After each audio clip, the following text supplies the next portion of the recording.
नमस्कार, मैं अखिलेश आनंद न्यूज़ 24 के तमाम दर्शकों का बहुत बहुत स्वागत करता हूं।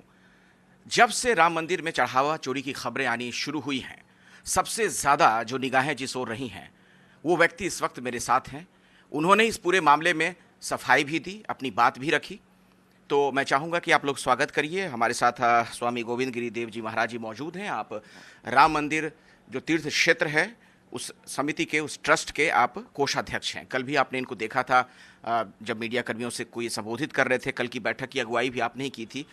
बड़ा एक सिंपल सा सवाल है, साधारण सा सवाल है कि ऐसा आप लोगों ने क्या किया उस बैठक में, ट्रस्ट की बैठक में, कि आगे से अब ये चीज़ें नहीं होंगी? सबसे महत्वपूर्ण बात ये रही, हमारे ध्यान में ये आया कि यदि हम एक अत्यंत अच्छे प्रशासनिक अधिकारी को यहाँ पर नियुक्त करते हैं, जो कि यहाँ पर पूरी देखभाल कर सकता हो और स्वयं उन बातों को जानने वाला हो, जानकार हो और कड़ाई के साथ अनुशासन का पालन करने वाला हो, तो ये बातें नहीं होती। ये सारे काम स्वयं न्यासियों को रोज जा करके देखने के काम नहीं है। इसके लिए अधिकारी नियुक्त होने चाहिए।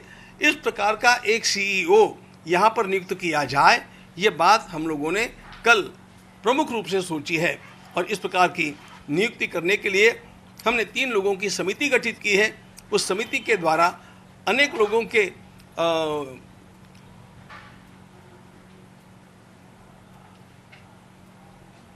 लोगों के द्वारा जानकारी ली जाएगी और उस जानकारी को पड़ताल करके हम लोगों के सामने वे 3 नाम रखेंगे, उनमें से हम किसी का चयन करेंगे। ऐसा कोई प्रशासनिक अधिकारी जो ट्रस्ट के लिए काम करके और अपनी पूरी कुशलता का, अपनी दृढ़ता का, अनुशासन पालन का परिचय देने वाला यहाँ पर हो, तो इस प्रकार का काम नहीं होगा। रात दिन चारों ओर घूम करके कहाँ कहाँ त्रुटि हो सकती है, ये देखना, कड़ाई के साथ उसको दूर करने के लिए क्या करना चाहिए, जो हो सकता है वहीं पर बदल देना या उसकी आवश्यक जानकारी देना और सुझाव देना कि क्या परिवर्तन करना चाहिए। ऐसा काम करने वाला आज हमारे यहाँ पर कोई न होने के कारण ये सारा हुआ है। इस प्रकार के व्यक्ति का चयन करना और उसकी नियुक्ति करना, ये हमारा अब आद्य कर्तव्य है। ये सारा जो मामला अभी तक चल रहा था, भरोसे पे चल रहा था। आपने भी ये बात कही कि भरोसे पे कर रहे थे। पेशेवर तरीके से जो काम होना चाहिए था ट्रस्ट में, वो हुआ नहीं प्रोफेशनल तरीके से। तो क्या चंपत राय पर आपका भरोसा करना या ट्रस्ट के लोगों का भरोसा करना आप लोगों को महंगा पड़ गया? ऐसा है, मैं स्पष्ट शब्दों में कहता हूँ, चंपत राय जी पूरी तरह मेरी दृष्टि में निष्कलंक व्यक्ति हैं। उनका समर्पण, उनका त्याग, उनकी श्रेष्ठता हम लोगों के लिए आज भी आदरणीय है। लेकिन अच्छे व्यक्ति भी कभी कभी असावधानी कर देते हैं। इस असावधानी का ये परिणाम था, ये बात तो निश्चित रूप से है। स्वामी जी, एक सवाल और भी है। राम मंदिर की बात की जाए, हम लोग भी वहाँ पर कई बार गए हैं। इतनी सुरक्षा सख्त रहती है, हर आने जाने वाले की चेकिंग होती है, दुनिया भर के कैमरे लगे हुए हैं। इन सब के बावजूद अगर कई दिनों से ये चीज़ें चल रही थीं, इसका मतलब ये तो है किसी ना किसी बड़े व्यक्ति की सरपरस्ती रही होगी। कोई ऐसा व्यक्ति जो कई चीज़ों को दबा पाने की ताकत रखता होगा, इसीलिए ये चीज़ें चलती रहीं। और शायद बाहर आना भी चाहता हो कोई, तो बाहर ना आ पा रहा हो, बातें बाहर नहीं आ पा रही हों। ऐसा निश्चित रूप से हुआ होगा। और इसमें जो हमारे पदाधिकारी वहाँ पर काम देख रहे थे, वो और एसबीआई, इन दोनों का भी निगरानी न रखने का दोष मुझे लगता है। अच्छा, और ये जो बाकी लोग थे, चंपत राय हो, अनिल मिश्रा हो, ये किस तरीके से अपनी भूमिका का निर्वहन नहीं कर पाए? आपकी आखिर इस्तीफा आपको लेना क्यों पड़ा? आप ही ने त्यागपत्र के लिए कहा होगा ना उन्हें। ऐसा है, वे ही लोग इस काम को देख रहे थे।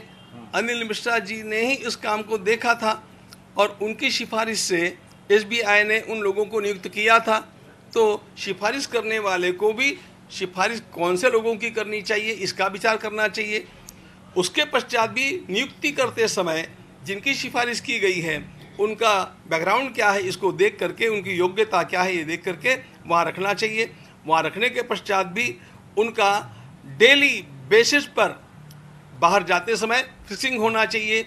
वो नहीं हुआ, इसका ये परिणाम था। कांग्रेस के एक बड़े नेता हैं, सोशल मीडिया पे लिख रहे हैं, उसी पर मैं आपका जवाब चाहूँगा। उन्होंने लिखा है कि तो राम जन्मभूमि ट्रस्ट ने मान लिया कि चंदा और चढ़ावा चोरी हुई, अब यही ट्रस्ट अपने दूसरे लोगों को कैसे ला सकता है? ये सब राजनीतिक संगठनों से जुड़े लोग हैं। अब ट्रस्ट में सिर्फ साधु संत और शंकराचार्य आने चाहिए। जांच भी सुप्रीम कोर्ट कराए, वरना जनता और राम भक्तों का भरोसा इनके द्वारा लाए गए लोगों पर नहीं होगा। इस प्रकार का बोलते रहना ये तो विपक्ष का काम ही है, और ऐसे सवाल ये ऊपर से नीचे तक सब लोगों के लिए खड़े करते जा रहे हैं, इसलिए इनका मैं किसी प्रकार से स्वीकार नहीं करता हूँ। बाकी साधु संतों या शंकराचार्य की जिम्मेदारी इसमें होनी चाहिए, उनकी भी भूमिका होनी चाहिए ट्रस्ट में। शंकराचार्यों का इसमें कोई भी रोल होता नहीं है, लेकिन साधु संतों का सबका होता है। मैंने यही कहा कि साधु संतों के निर्देशन में कुशल कार्यकर्ताओं को इसमें जुड़ करके काम करना चाहिए। अच्छा, एक आखिरी सवाल है। कृष्ण मोहन जी को आप लोगों ने अंतरिम जिम्मेदारी दी है, मतलब फिलहाल ये मेकशिफ्ट अरेंजमेंट है, आगे कुछ और होगा?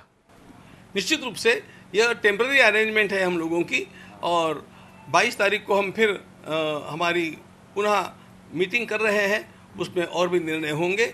नए न्यासी भी जुड़ सकते हैं, और उसके पश्चात कितने समय तक वे स्वयं काम करेंगे कृष्ण मोहन जी, ये भी निर्णय होगा। आपके पास समय की बाध्यता है, एक छोटा सा बिल्कुल सवाल, सीईओ को लेकर आप लोग क्या निर्णय करने जा रहे हैं? कौन सीईओ हो सकते हैं ट्रस्ट के? इस प्रकार का कुछ कहना, यही जो चयन करने वाली समिति है उसके ऊपर दबाव लाना ऐसा है, इसलिए हम इस बारे में कुछ भी नहीं सोचते हैं। ये संपूर्ण निर्णय हम लोगों ने उस कमेटी के ऊपर सौंपा। बहुत बहुत धन्यवाद स्वामी जी, आपने इतना समय हमें दिया, बहुत धन्यवाद आपका जी।